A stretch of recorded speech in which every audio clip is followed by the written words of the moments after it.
L'Europe n'a pas bonne presse, c'est pas une banalité que de le dire. Elle est souvent jugée comme une construction lointaine, un peu technocratique, incapable de définir aussi ayant beaucoup de mal à définir des politiques communes. Je pense autour de la question des migrants et de l'accueil des réfugiés. On voit aussi dans un certain nombre de pays européens la montée de ce qu'on appelle des populismes ou des gouvernements qui sont, on va dire, nationalistes, des égoïsmes nationaux qui rendent facilement Bruxelles responsable des difficultés ou des échecs que les uns ou les autres peuvent connaître dans leur propre pays. Et puis, il y a aussi, bien sûr, la question, et un petit peu le vertige quand même, autour de la question du Brexit et de ses conséquences. Voilà. Donc, ça fait beaucoup de questions d'ordre politique, mais qui intéressent et concernent l'Église en tant que telle dans sa mission.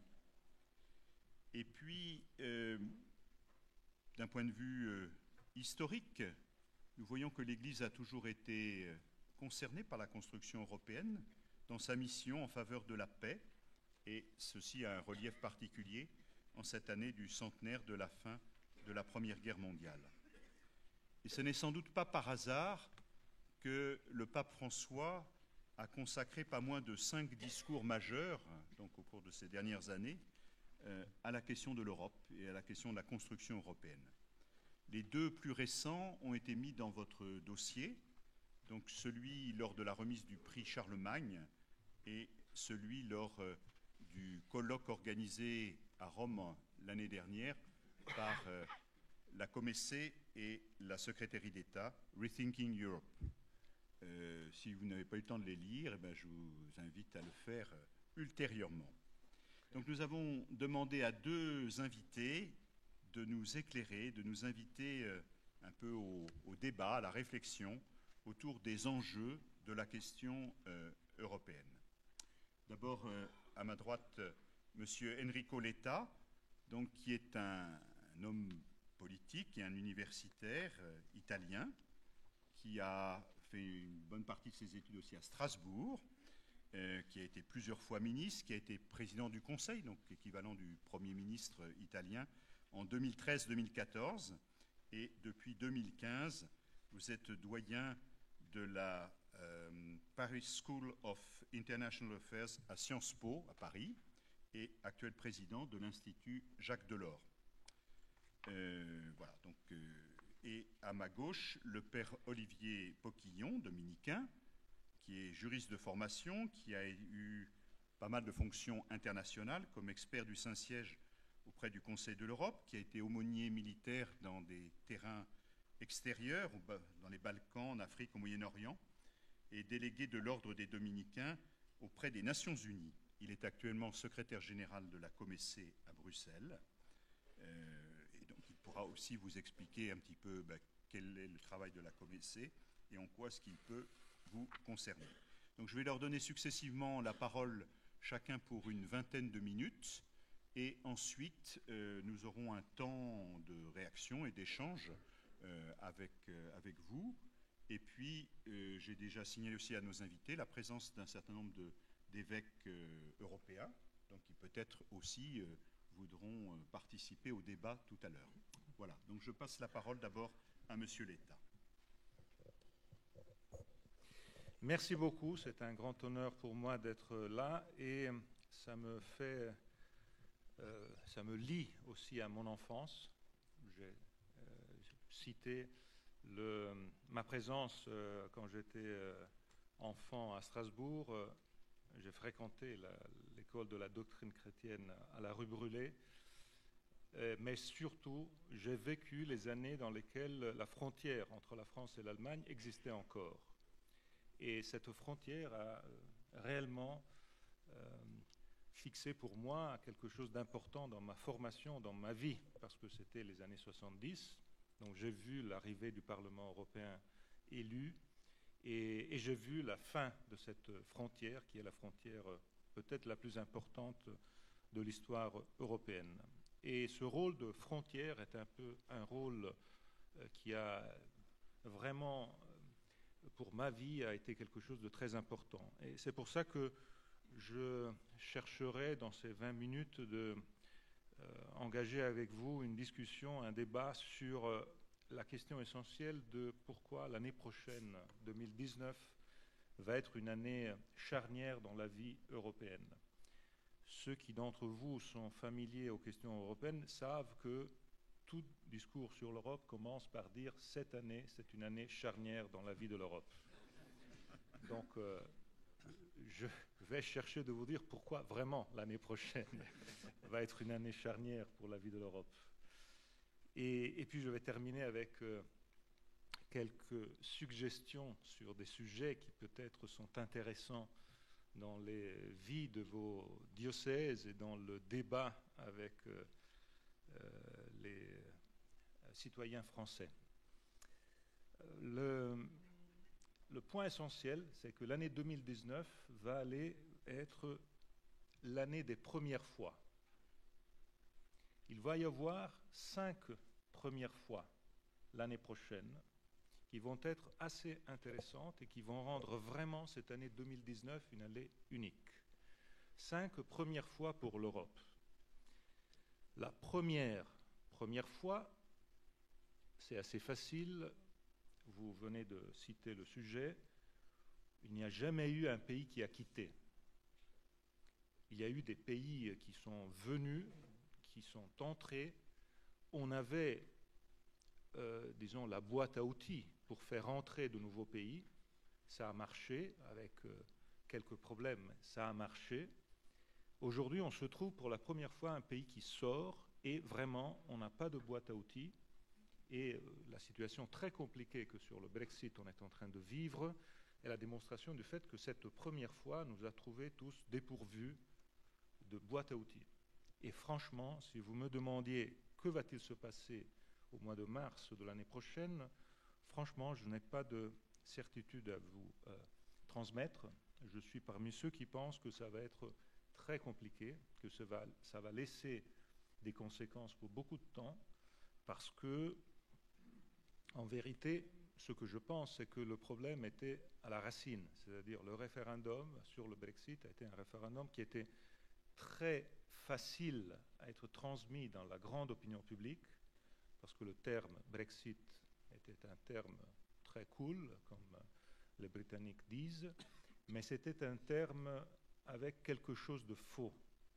Et ce qui était de faux, de mon point de vue, c'est qu'il y avait une demi-réponse à 2 questions. Parce que c'est le Brexit, donc la sortie, mais sans dire préalablement pour aller où, c'est une discussion sur une sortie qui est devenue aujourd'hui plutôt un problème.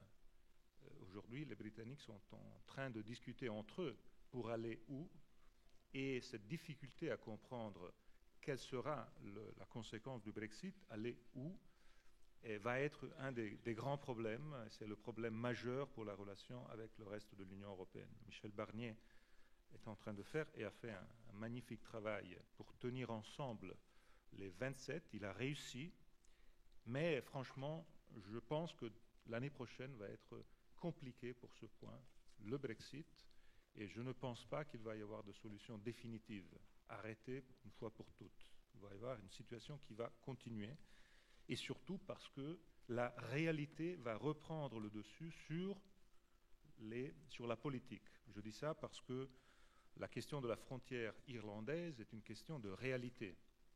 Il y a beau faire des discours politiques, il y a une question sur laquelle ou bien il y a une frontière, ou bien il n'y a pas de frontière. Il est très difficile d'imaginer qu'il puisse y avoir une frontière non-frontière. Et ce point-là est un point sur lequel la situation et les problèmes ne sont pas tranchés. Donc, première fois, quelle va être la conséquence de tout ça? Franchement, c'est un enjeu majeur. Ça va rendre l'année prochaine l'année des premières fois. Une deuxième première fois, là, la prévision est un peu plus objet de discussion, si vous voulez. Sur la première, c'est facile. Sur la deuxième, que je vais vous dire tout de suite, c'est un peu plus compliqué.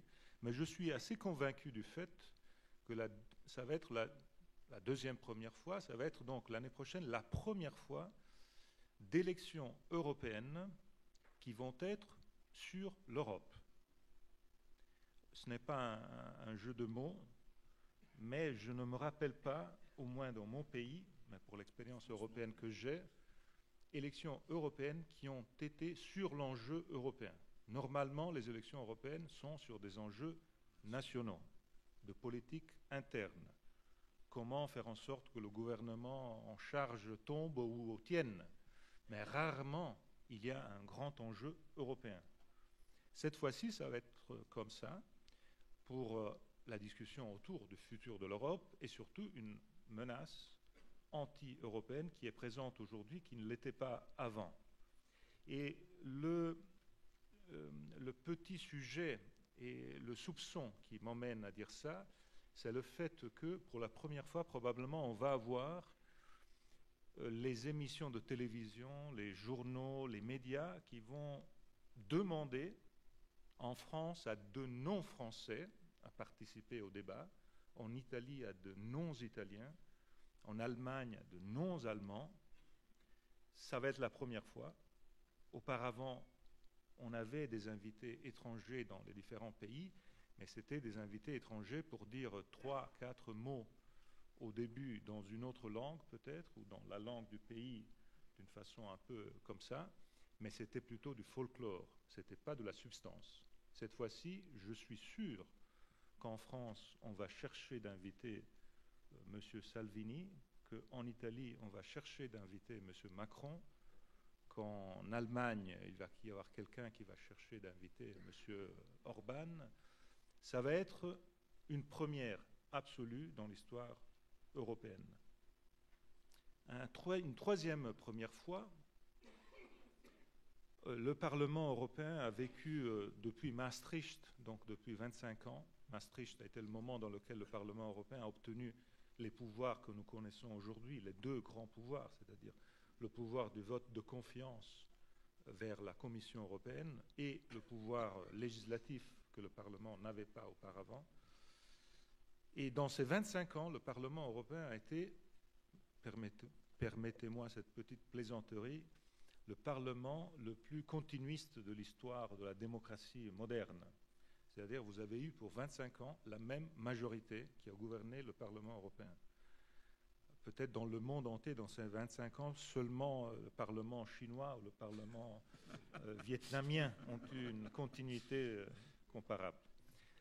Pourquoi je dis ça? Parce qu'à la fin, le Parlement européen a vécu d'un grand accord entre deux partis, ces deux familles politiques, le PPE d'un côté et la famille socialiste et démocrate de l'autre côté, qui ensemble ont gouverné le Parlement européen dans une grande coalition. Ils ont eu ensemble toujours entre 60 et 70% des membres du Parlement européen.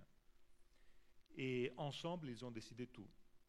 Les autres groupes ont été très marginaux, très marginalisés dans le débat, et tous les leaders européens, tous les leaders des institutions européennes sont issus de ces deux partis et de l'accord entre ces deux partis. Si vous prenez tous les présidents de la Commission européenne, tous les présidents du Conseil européen, tous les ministres des Affaires étrangères européennes, tous les présidents du Parlement européen, tous, il y a une exception seulement, en 2001-2002, il y a eu un Irlandais libéral, M. Pat Cox, qui a été élu président par hasard du Parlement européen. Pour le reste, tout était issu de cet accord entre les deux, cette grande coalition. Bien, ça va se terminer pour la première fois parce que tous les sondages nous disent que ces deux grands partis, ces deux anciens grands partis vont avoir ensemble entre 40 et 45% du Parlement européen pour la chute des socialistes et démocrates et pour une faiblesse du PPE cette année. Donc, il va y avoir un Parlement européen qui venait d'un modèle, si vous me permettez la définition un peu journalistique, un modèle allemand. Il y avait deux grands partis qui étaient bâtis autour de la CDU d'un côté et de la SPD de l'autre, et c'était les deux grands partis qui ont gouverné en grande coalition, très à l'allemande, le Parlement européen. On va passer d'un modèle allemand à un modèle, je serais tenté de vous dire à l'italienne ou à la néerlandaise, c'est-à-dire un Parlement européen dans lequel il y aura probablement 4 familles politiques, au moins 4 familles politiques, 4 partis qui vont former la coalition qui va gouverner le Parlement. Les libéraux et les Verts probablement vont s'ajouter ou doivent s'ajouter aux 2 partis traditionnels pour avoir donc quoi? Une majorité du Parlement à 60-70% des membres qui soient en condition de gouverner. Il n'y a pas de boîte à outils pour gérer une coalition large comme celle-ci. Et ce sont 2 scénarios complètement différents, soit pour la prise des décisions, soit pour le choix des leaders, le choix du prochain président de la Commission européenne, le choix du prochain président du Conseil européen et tout le reste des grands choix. Donc probablement on va avoir le choix de ces leaders après les élections et non pas avant, parce que ça va être très difficile de faire un choix avant, alors que la fois précédente, vous vous rappelez, le choix de M. Juncker avait été un choix qui était arrêté avec le choix du PPE avant les élections européennes. Donc c'est un peu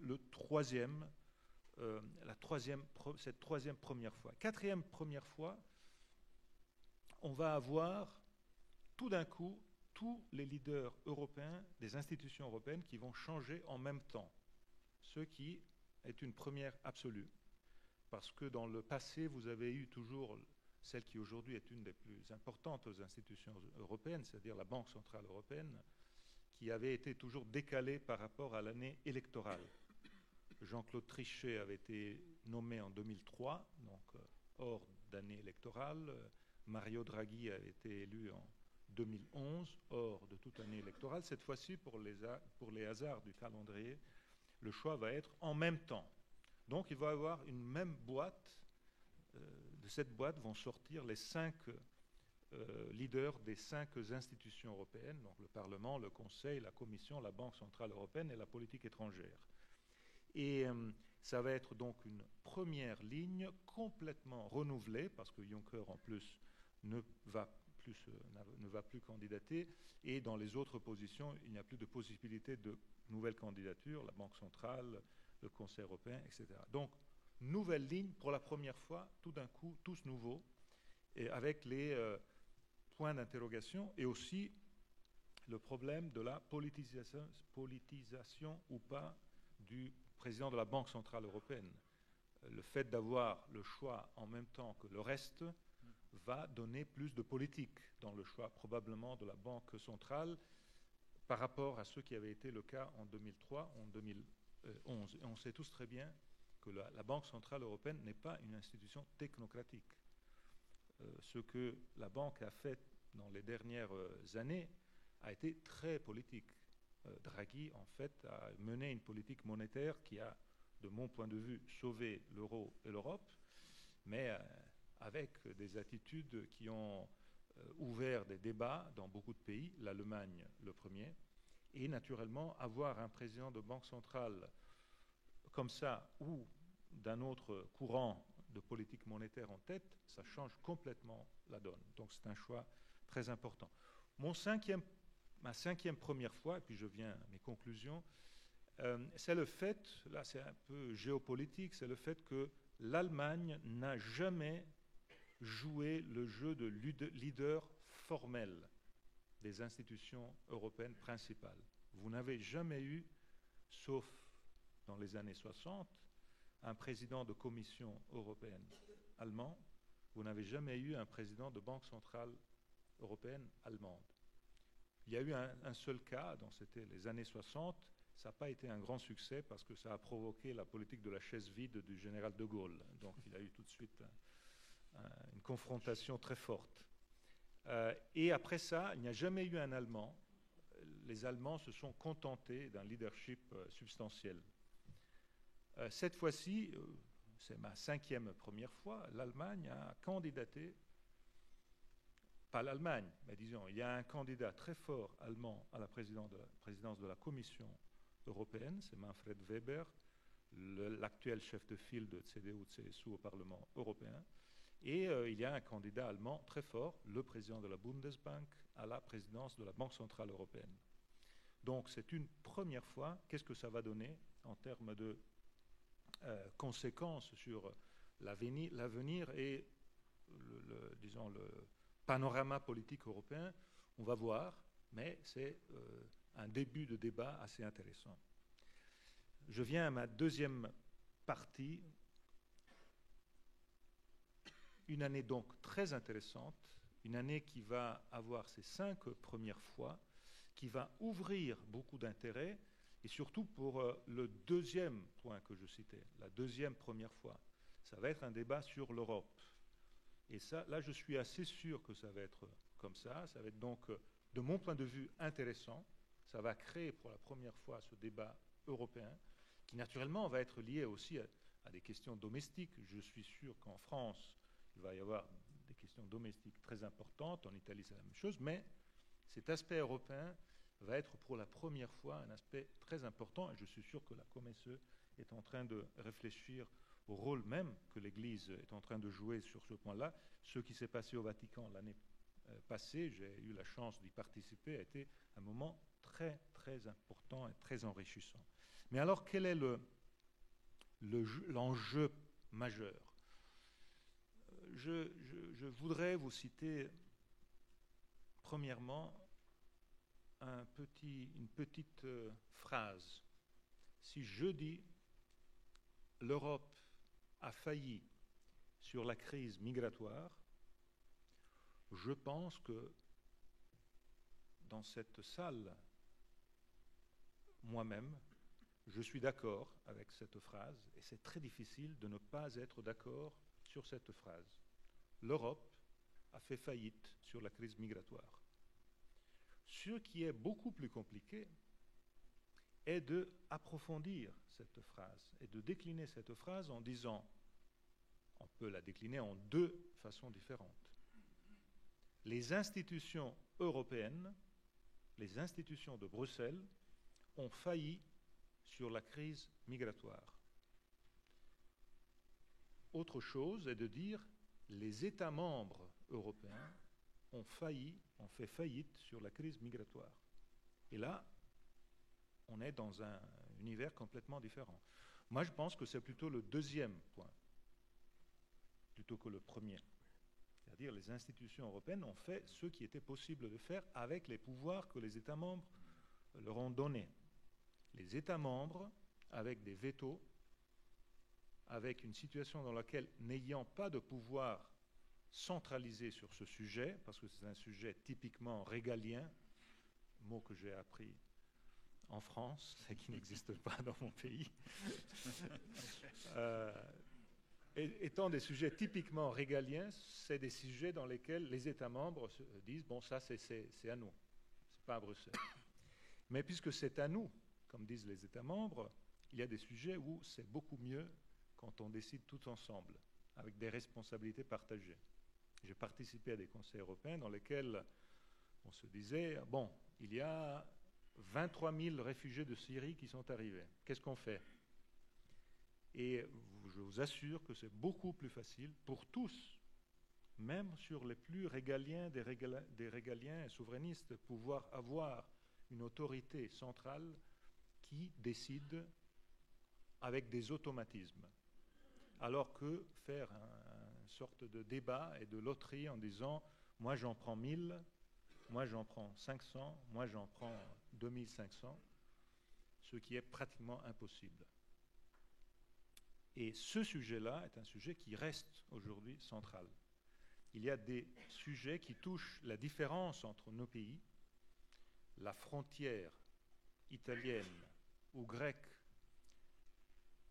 n'est pas la même frontière en termes de facilité ou difficulté de gérer cette frontière que la frontière de la Belgique. Là, je pense qu'on est tous d'accord. C'est une frontière que la géographie a créée totalement compliquée, différente. Donc, il faut rééquilibrer par des choix, et ça n'a jamais été le cas. Je peux vous rappeler ma petite histoire personnelle. J'étais aux affaires quand le premier naufrage a eu lieu en 2013, octobre 2013, la nuit du 2 octobre. Et on était totalement dépourvus. Le naufrage était près de Lampedusa, 366 personnes qui sont décédées dans ce naufrage. On n'avait même pas les coffins, les cercueils. Et j'ai posé tout de suite la question aux collègues européens. Et on a eu 2 semaines de grands débats sur un texte sur lequel c'était plein de paroles de solidarité, mais il n'y a eu aucune solidarité concrète. C'est-à-dire qu'après, ça a été le début d'une grande crise qui a continué et qui continue. Là, on n'a rien appris, et de mon point de vue, on est toujours là. Donc, j'ai voulu citer ce sujet, qui est le sujet le plus clivant, probablement, pour citer ces 2 aspects. L'Europe a fait faillite, oui, c'est vrai, mais qui est l'Europe? Qu'est-ce que l'Europe? Parce que si on dit l'Europe a fait faillite, c'est facile. Mais si on décline la chose en 2 façons, on trouve tout de suite quel est le point. Et on comprend que la question institutionnelle et de comment faire en sorte qu'il puisse y avoir des réponses est une question ouverte, qui n'a pas de solution jusqu'à maintenant, et sur laquelle il faudrait des solutions. Mon 2e point de conclusion est le point lié à l'autre aspect essentiel. On a plein de débats dans nos propres pays sur la question de l'anti-européisme. Et ce débat a été très influencé, de mon point de vue, par le Brexit. Je dis ça parce que le Brexit a été, du point de vue de la séquence logique, a joué une influence très forte dans les autres pays européens.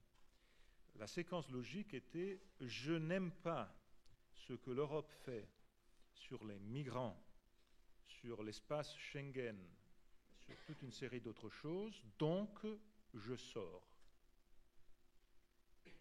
Ce qui, naturellement, n'est jamais le cas dans nos vies de communauté nationale.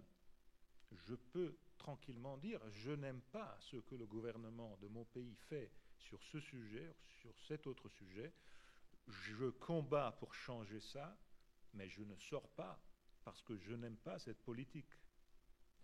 Alors que la sortie du Royaume-Uni, à cause de ce lien avec des choses sur lesquelles il n'était pas d'accord, a créé l'idée, même dans nos pays, que l'on puisse tranquillement se passer d'Europe si on n'est pas d'accord sur quelque chose d'important qui se passe en Europe.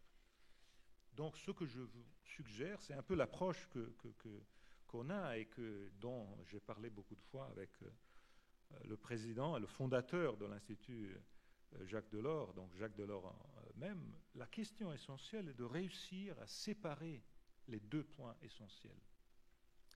Le combat, la discussion, le débat sur les politiques européennes et la question existentielle de l'Europe en tant que telle. Moi, je suis parmi ceux qui ne sont pas contents de comment les choses en Europe aujourd'hui se passent. Si vous voulez, dans le débat, on peut en parler, mais il y a une longue série de sujets sur lesquels je ne suis pas d'accord. Mais ne pas être d'accord ne m'amène pas à dire que donc on sort. On n'est pas d'accord, on cherche de changer ces politiques. Mais la sortie, et là je viens au 3e point, et c'est ma conclusion, pour toute question qui concerne la sortie, donc la fin de l'idée européenne, la question essentielle est de voir la relation de l'Europe avec le monde aujourd'hui. Et là, donc, je termine avec, en bon français, the big picture. Donc, la question sur laquelle, quel a été le développement de l'histoire européenne. On a fait l'Europe, premièrement, années 50, à cause de la frontière que j'ai vécue, dans laquelle j'étais enfant, que vous connaissez mieux que moi, la frontière entre la France et l'Allemagne. La première idée d'Europe a été celle de réconcilier France et Allemagne. Oui, il y avait l'Italie, il y avait le Benelux, mais c'était surtout la question de cette frontière. Jean Monnet avait même l'idée de faire de Sarre, Alsace, un espèce d'espace dépoliticisé, hors de toute... Donc c'était là le problème. La première Europe, c'est ça. Les 2 pays, donc l'Europe à son intérieur, le corps Europe à son intérieur. La 2e Europe a été les années 90. Là encore, c'est l'Europe qui se regardent et qui se réunifient, mais c'est toujours l'Europe. Cette fois-ci, après 25 ans, 30 ans, on sait très bien que dans les dernières 30 années, le monde a complètement changé. Et je parle de questions que vous connaissez très bien, parce que l'Église a complètement changé. L'Église n'est plus eurocentrique, n'est plus eurocentrée. Le monde n'est plus eurocentrique, n'est plus eurocentré. Nous avons un pape qui vient de la fin du monde et nous avons une économie mondiale, une politique mondiale dans laquelle la centralité de l'Europe a totalement changé. Je raconte toujours la chose comme ça. Quand j'ai grandi dans les années 60, 70, le monde était 3 milliards d'habitants. 3 milliards d'habitants. Quand ma génération va quitter cette terre, le monde va être 10 milliards d'habitants. Donc de 3 milliards à 10 milliards d'habitants. C'est pour ça que la question centrale aujourd'hui, l'environnement, c'est une des questions avec lesquelles on parle d'Europe mieux. C'est la question vraie, réelle. Et le pape en parle toujours. Mais l'Europe était dans ce monde de 3 milliards d'habitants, c'était un cinquième de ce monde.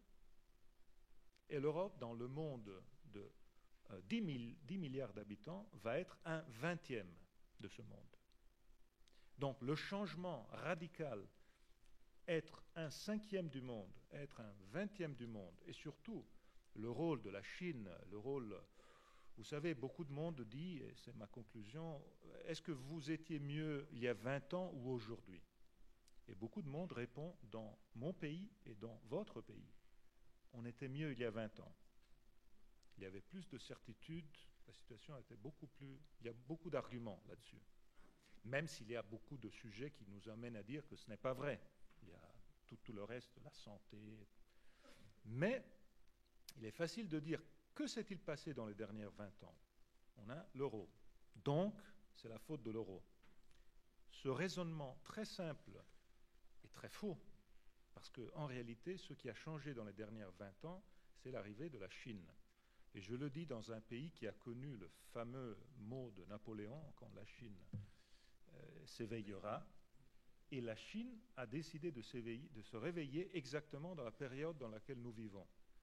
Et le fait que la Chine s'est réveillée a complètement bouleversé les équilibres mondiaux, économiques, politiques, géopolitiques et tout le reste. Et a complètement changé notre rôle dans le monde. Donc ma conclusion est, dans ce monde complètement changé, ou bien nous les Européens, nous sommes ensemble, ou bien par rapport aux géants de la Terre d'aujourd'hui, que ce soit la Chine, les États-Unis, l'Inde, nos pays tout seuls ne vont pas être écoutés, ne seront pas capables d'influencer sur les grands choix qui touchent les vies de nos peuples, les choix de l'environnement, des règles du droit, les règles de l'économie, de la finance, des commerces, sont tous des choix sur lesquels nous, les Européens, nous savons que nous avons une responsabilité mondiale, parce que le reste du monde n'a pas les mêmes règles que nous, ou au moins n'a pas toutes les mêmes règles que nous, n'a pas toutes les valeurs que nous. Et cette responsabilité est une responsabilité énorme. Tout seul, chacun d'entre nous ne va plus avoir la taille pour chercher d'influencer dans le monde tout ça. Ou bien on le fait ensemble, ou bien ça va être impossible. C'est pour ça que la distinction que j'ai faite au début est, de mon point de vue, très importante, et c'est pour ça que ce sujet interpelle nous tous, en tant que citoyens, et encore plus une pensée qui a été à la base de l'idée d'Europe, parce que la pensée chrétienne et catholique a été à la base de la construction européenne et reste aujourd'hui essentielle pour les valeurs de l'Europe du futur. Merci.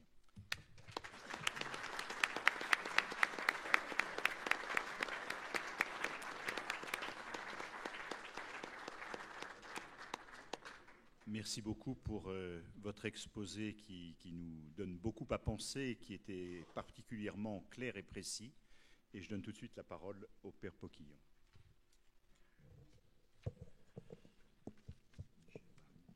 Merci. Alors, il est toujours difficile de succéder à un ancien Premier ministre quand on n'est qu'un frère prêcheur.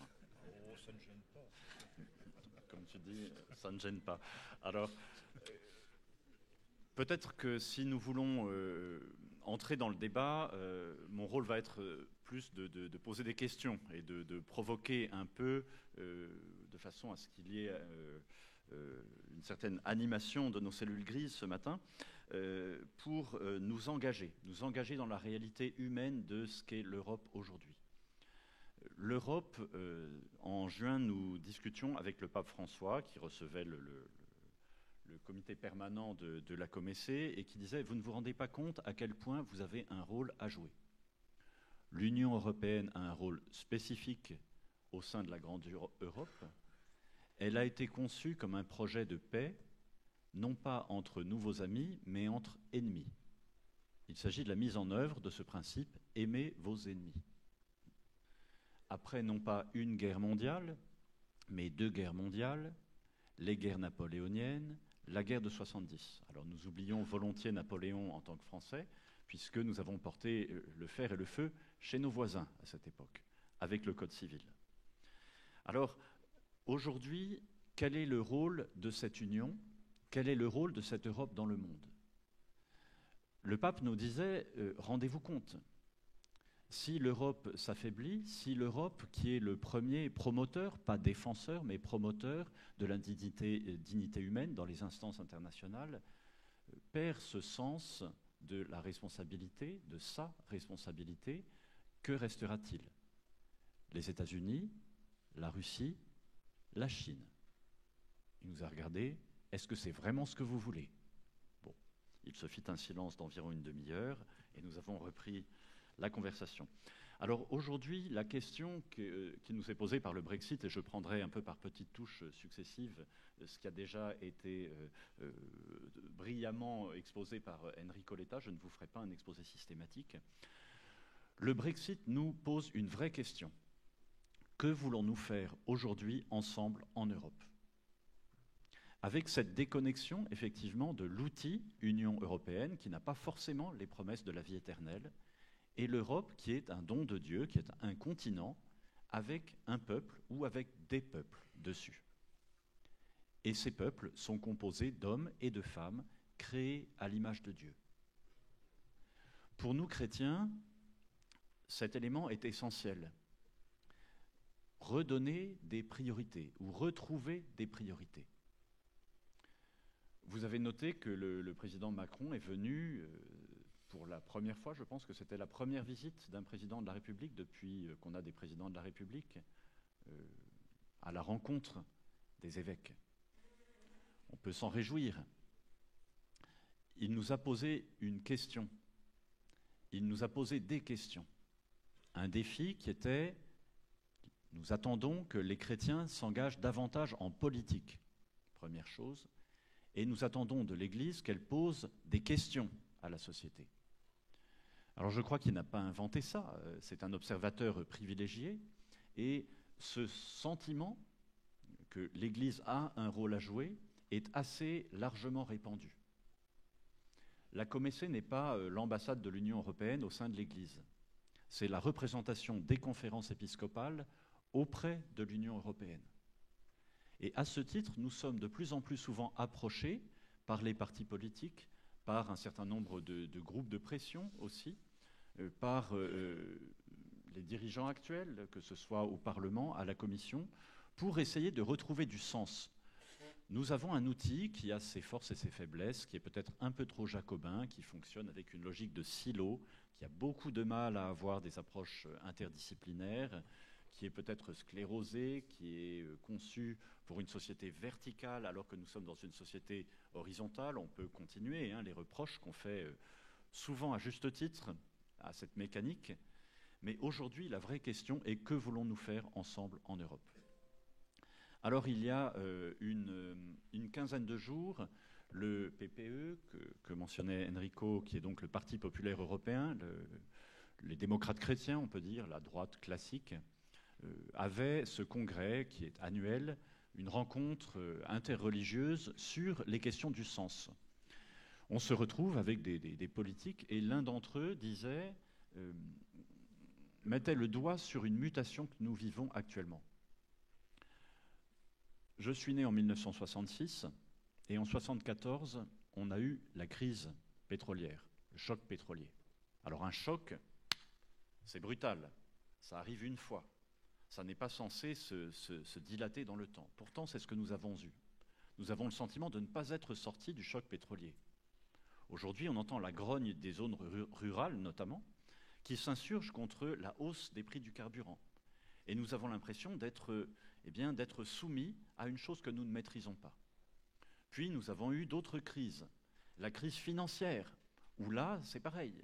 Nous avons eu l'impression que nos finances, notre économie nous échappaient, avec des communes qui se sont retrouvées surendettées, des diocèses dans des situations, des mouvements dans des situations difficiles, et des familles très impactées par une chose qui était pourtant décidée loin. Puis nous avons eu la crise migratoire, encore une crise. Et nous nous sommes dit, eh bien voilà, ce sentiment de perdre encore le contrôle de nos vies, avec des éléments halogènes dans notre culture, des éléments qui venaient d'ailleurs, des éléments que nous ne maîtrisons pas, une frontière qui est contrôlée ou pas contrôlée, mais par d'autres. Ce sentiment de perte de contrôle, il n'est pas uniquement centré sur l'Union européenne. C'est un sentiment qui est très largement répandu et qui a conduit à des élections de Trump, par exemple, aux États-Unis, mais aussi de Duterte aux Philippines, et d'autres leaders de ce type qui apportent des solutions simples à des questions complexes. Alors un des députés, M. Mandel, un député démocrate chrétien autrichien, pour lequel vous ne pourrez donc pas voter, je ne fais pas campagne pour lui, soulevait le point suivant.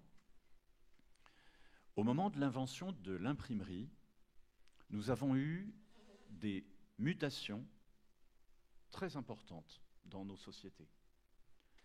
Dans l'Église, nous avons eu la réforme, un schisme, des guerres de religion dans notre propre pays.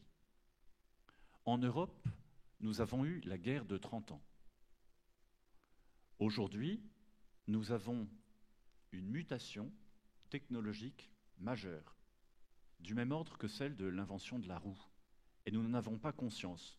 Nous croyons que le numérique, c'est juste une avancée technologique de plus.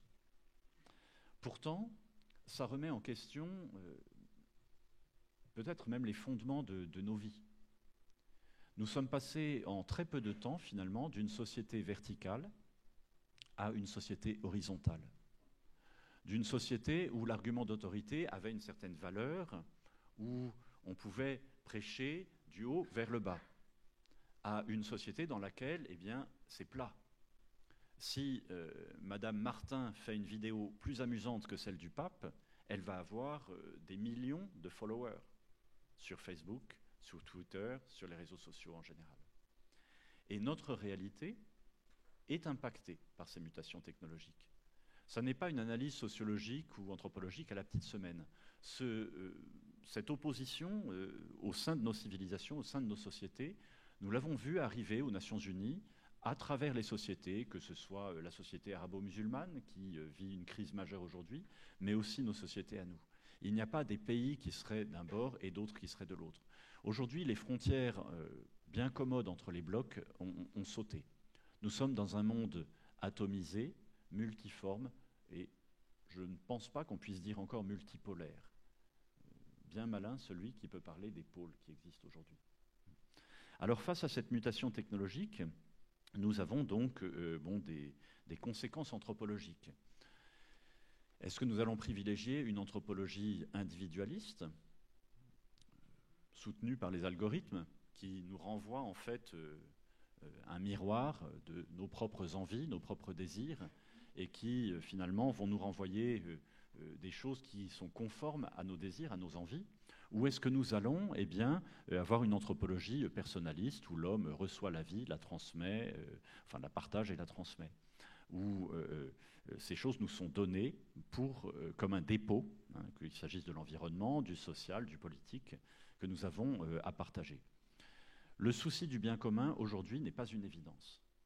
Il n'est pas une évidence, et l'Église a là une capacité et un rôle peut-être clé pour le rappeler dans les débats publics. Alors, Premier point, je dirais, le premier défi qui nous attend dans les 5 ans à venir, c'est certainement la mutation numérique et la façon de l'accompagner. Vous êtes des évêques, on n'attend pas de vous que vous ayez une haute technicité, que vous soyez plus inspiré par le Saint-Esprit que les générations suivantes. En revanche, les algorithmes ne sont pas neutres, les choix technologiques ne sont pas neutres. Et il y a une demande très forte aujourd'hui d'orientation, d'éclairage. Pour qui mettons en place cette technologie? Pourquoi? Ça peut s'appliquer aux questions de société sur, par exemple, les questions que vous connaissez, la GPA, etc., mais là qui ne sont pas de compétences européennes. Ça peut aussi s'appliquer aux questions de sécurité et de défense. Ça peut s'appliquer aux questions d'éducation, etc., etc. Pour qui fait-on ces politiques publiques? Donc ça, c'est une question qui sera très importante dans le débat. Pour qui fait-on ces politiques publiques? Si nous n'arrivons pas, dans nos débats, au sein de nos pays, à montrer que l'Union européenne est au service des citoyens, elle disparaîtra. Alors peut-être, vous allez me dire, peut-être faut-il qu'elle disparaisse. Un journaliste belge disait « On sait faire une omelette, on ne sait pas défaire une omelette ». On le voit aujourd'hui avec le Brexit. Faire une omelette, c'est quelque chose où on cherche l'incorporation. Quand on cherche, nous, dans nos prédications, on dit aux gens, voilà, il faut être sans cesse davantage incorporé au corps du Christ, car notre prière, elle se fait par Jésus le Christ, en devenant davantage membre du corps du Christ. L'Union européenne, elle a été fondée par des chrétiens qui avaient ça, pas forcément en tête sur le moment, mais enfin qui vivaient cette aspiration à davantage d'unité dans l'esprit, un esprit commun. Aujourd'hui, si nous sommes dans une logique individualiste, eh bien, c'est mon intérêt particulier qui prime sur le bien commun. Voilà. Donc, on a des questions tout à fait spirituelles, des questions anthropologiques, des questions sociologiques qui vont permettre ou pas d'orienter les choix politiques. Alors, peut-être que je dois rappeler ce qu'est l'Union aussi. L'Union, ça n'est pas une coopération entre États membres. Contrairement au Conseil de l'Europe, qui a 47 États membres, l'Union en a encore 28, et profitons-en. Et ces 28 États se dotent d'une armature pour exercer en commun une partie de leur souveraineté. Donc elle le fait à travers 3 grands mécanismes.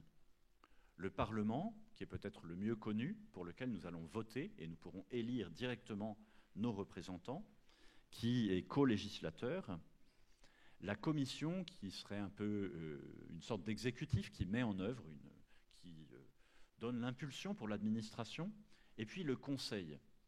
Alors le Conseil européen, qui n'a rien à voir avec le Conseil de l'Europe, il est mal connu. Et pourtant, en définitive, c'est lui qui décide. C'est le Conseil des chefs d'État et de gouvernement. Donc nos chefs d'État et de gouvernement, ceux que nous élisons lors de nos scrutins nationaux, sont ceux qui prennent toujours les décisions finales. Qu'est-ce que ça veut dire? Ça veut dire que tout ne va pas se jouer aux prochaines élections européennes. Et que dans nos élections nationales, nous jouons déjà notre futur européen. Lorsqu'on élit Viktor Orban dans un pays, on fait un choix aussi pour l'Union européenne. Lorsque c'est M. Salvini qui prend le leadership en Italie, lorsque l'AfD prend une part croissante dans la vie politique allemande, on a déjà un impact sur les orientations européennes. Alors vous allez me dire, oui, mais Orban, il défend les valeurs chrétiennes. Alors, il m'a gentiment invité déjà plusieurs fois à des conférences, et le pape nous encourage à aller davantage à l'Est. Et à chaque fois, il dit, il faut y aller. Je dis, j'y vais, très Saint-Père, plus souvent. Alors j'y vais ce soir. Ah, où est-ce que tu vas? Je vais en Hongrie. Il y a le cardinal R2 et Viktor Orban qui m'ont invité. Ah, très bien, je prierai pour toi. Voilà.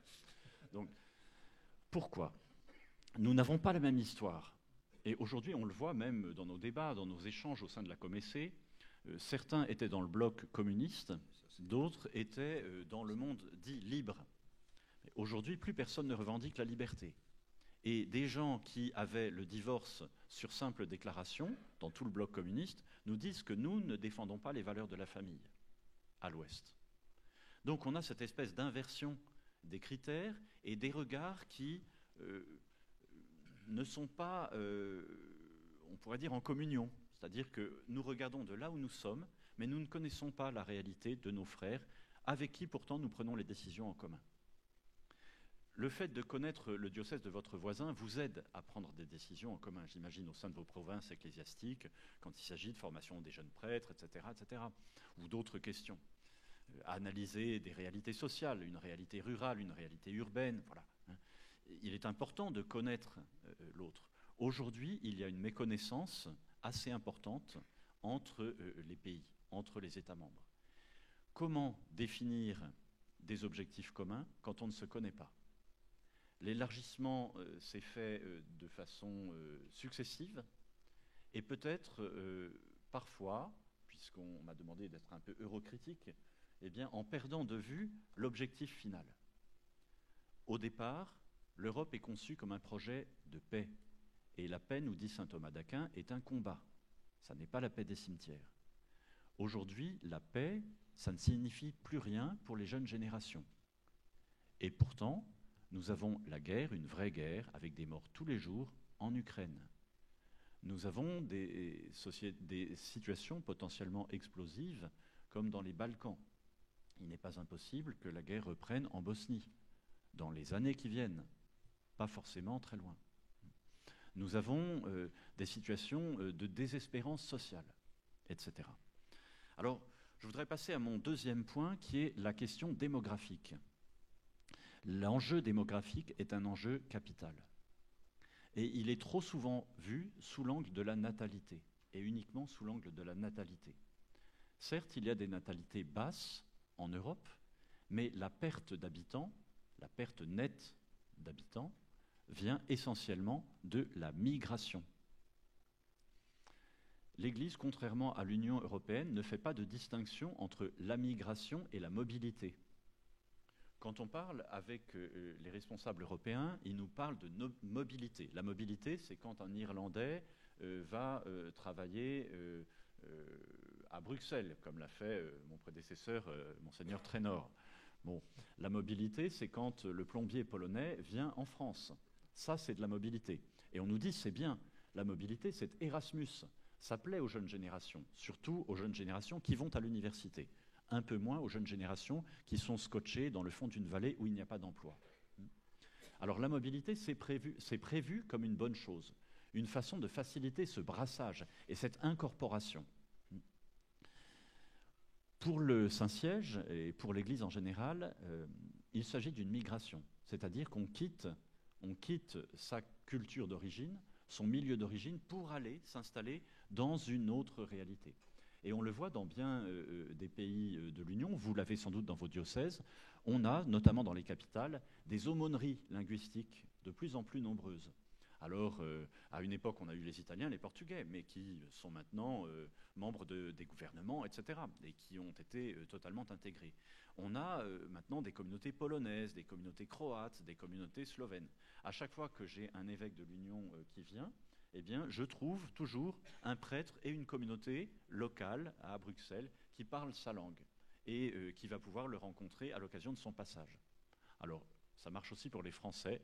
Hein, si vous venez à l'invitation de Monseigneur Héroard visiter les institutions européennes, vous verrez qu'il y a 110 000 Français en Belgique. Pourquoi ces gens quittent-ils leur pays ? Pourquoi 1 million sur les 4,5 millions de Lituaniens a quitté la Lituanie ? Pourquoi la Bulgarie est-elle passée de près de 8 millions à peine plus de 5 millions d'habitants ? Et alors, on peut multiplier la Bulgarie, la Géorgie, etc. Le voyage du pape dans les pays baltes visait à redonner de l'espérance. Notre société vit dans l'immédiateté, et ça vaut aussi pour les politiques. Vous connaissez la définition de l'homme d'État et de l'homme politique que donnait Churchill. L'homme politique a les yeux fixés sur la prochaine élection, l'homme d'État sur la prochaine génération.